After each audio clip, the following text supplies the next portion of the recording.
এখন আমার সাথে আছেন আমাদের বিশেষ অতিথি doctor Taimur Chowdhury, deputy director Hamdard. আসসালামু আলাইকুম। ওয়ালাইকুম আসসালাম। কেমন আছেন আপনি? ভালো আছি আলহামদুলিল্লাহ। আপনি কেমন আছেন? আমিও ভালো আছি। আপনাকে আমার কিচেনে স্বাগত জানাচ্ছি। আপনাকে ধন্যবাদ এবং প্রিয় দর্শকদেরকে আমাদের পক্ষ থেকে শুভেচ্ছা। আচ্ছা, আপনার জন্য আজকে আমি একটা স্পেশাল রেসিপি তৈরি করছি, সেটা হচ্ছে রুহ আফজাই কুনাফা। তাহলে আমরা উপকরণগুলো দেখে নিই। প্লিজ।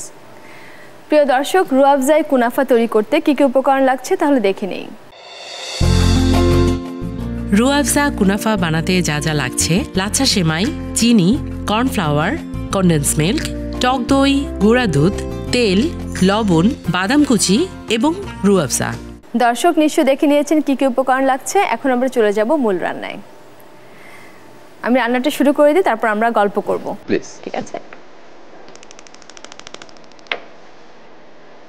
আমি তেল দিয়ে নিচ্ছি। ওকে। সেমাইগুলোকে ভাজবো। আমি যেহেতু রুহ আফজা ফ্লেভারটা ব্যবহার করব আজকে, সেজন্য ঘিটা আমি অ্যাভয়েড করছি। রুহ আফজা ফ্লেভারটা যেন স্ট্রং থাকে সেজন্য। স্ট্রং থাকে সেজন্যই। ওকে, দ্যাটস গুড।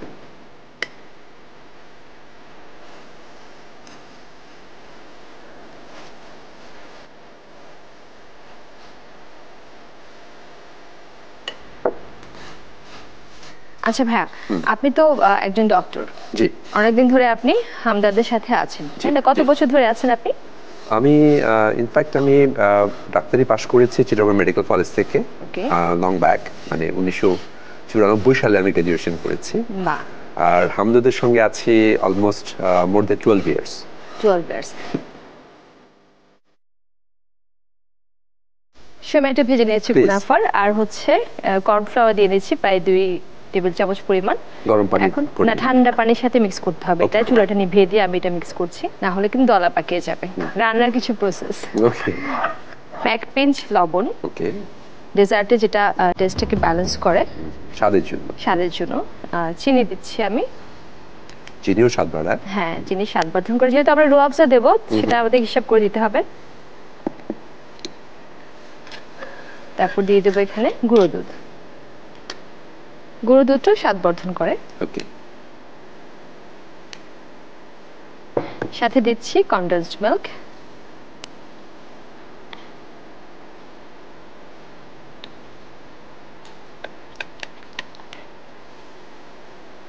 তারপর চুলাটা জ্বালিয়ে নেব।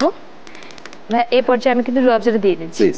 আমার খুব প্রিয় এবং খুবই উপকারী। সবারই প্রিয় এবং 100 বছরের বেশি সময় ধরে পুরো উপমহাদেশের ঘরে ঘরে সবার প্রিয়। হ্যাঁ, আমি সব ডেজার্টে আসলে রুহ আফজাটা অবশ্যই ব্যবহার করার চেষ্টা করি। টক দইটা দিয়ে দিচ্ছি এখানে কুনাফাতে। এর সঙ্গে একটু টক, তাহলে টক মিষ্টি। হ্যাঁ হ্যাঁ, কুনাফার যে ফ্লেভার আসবে।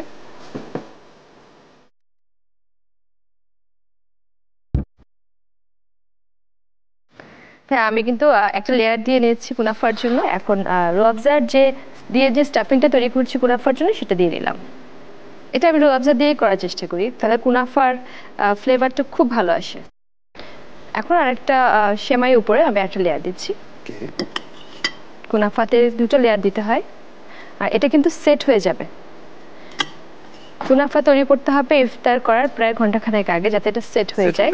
তখন আমরা পিস পিস করে কুনাফা দিতে পারবো। নরমাল টেম্পারেচারে সেট হবে নাকি? নরমাল টেম্পারেচারে সেট হবে, আর চাইলে ঠান্ডা করেও খাওয়া যায়। আমি নরমালিই খাই। কেউ যদি মনে করে যে না ঠান্ডা করে খাবে, কারণ ঠান্ডা করলে ভিতরটা একদম একটা ডেজার্ট ফিলিংস আসবে, কিন্তু আমার নরমাল ভালো লাগে কারণ এটা ক্রিসপিনেসটা থাকে। ক্রিসপিটা থাকবে। হ্যাঁ।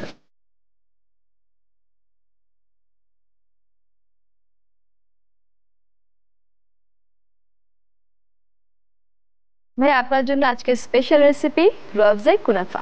এটা আজকে আমরা ইফতারে খাবো। ধন্যবাদ আপনাকে। প্রিয় দর্শক, দেখি মনে হচ্ছে অত্যন্ত সুস্বাদু হয়েছে। আপনারাও ট্রাই করবেন, আশা করি এটা সবার ভালো লাগবে। ধন্যবাদ সবাইকে। দর্শক, তাহলে দেখে নেই রুহ আফজাই কুনাফা তৈরির প্রস্তুত প্রণালী আরেকবার। প্রথমেই চুলায় প্যানে তেল ও সেমাই দিয়ে ভেজে বাটিতে তুলে নিন। এবারে বন্ধ অবস্থায় চুলায় একটি প্যানে কর্নফ্লাওয়ার পানি দিয়ে গুলিয়ে এর সাথে সামান্য লবণ, চিনি, গুঁড়া দুধ, কনডেন্স মিল্ক আরও একটু পানি দিয়ে মিশিয়ে চুলা জ্বালিয়ে কিছুক্ষণ রান্না করুন। সব শেষে রুহ আফজা দিয়ে একটু নাড়িয়ে মিশ্রণটি ঘন হয়ে এলে টক দই দিয়ে আরও একটু মেশাতে থাকুন। এবারে সার্ভিং ডিশে ভেজে রাখা লাচ্ছা সেমাই দিয়ে লেয়ার করে উপরে মিশ্রণটি ঢেলে আবারও লাচ্ছা সেমাই দিয়ে লেয়ার করে উপরে বাদাম কুচি ও রুহ আফজা দিয়ে সাজিয়ে পরিবেশন করুন মজাদার রুহ আফজা কুনাফা। দর্শক, আজকে দুটো রেসিপি নিশ্চয়ই আপনাদের খুব ভালো লেগেছে। বাসায় আজকে ইফতারে অবশ্যই তৈরি করবেন।